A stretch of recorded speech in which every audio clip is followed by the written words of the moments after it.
সম্মানিত শেখ, আমার প্রশ্ন, সালাতের মধ্যে যদি কারোর কথা মনে পড়ে, কান্না আসে, কোনো মাখলুক, কোনো আত্মীয় স্বজন, কোনো দুঃখী ব্যক্তির কথা যদি মনে করে কান্না আসে, যেমন কেউ খুব কষ্টে আছে, অথবা কেউ রোগে আক্রান্ত হাসপাতালে ভর্তি আছে, অথবা নিজের কোনো কষ্টের কারণে, এমন তো অবস্থায় নামাজ হবে কি নাকি বাতিল হয়ে যাবে? বাতিল হয়ে যাবে সেটা বলতে পারবো না।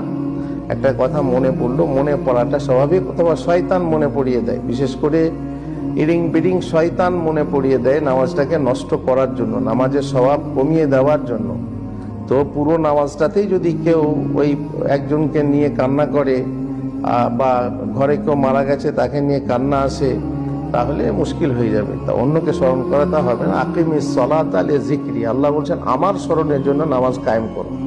আর আপনি নামাজ পড়ছেন, নামাজ কায়েম করছেন, আর অন্যকে স্মরণ করছেন, তাহলে নিশ্চয়ই নামাজের ক্ষতি হবে।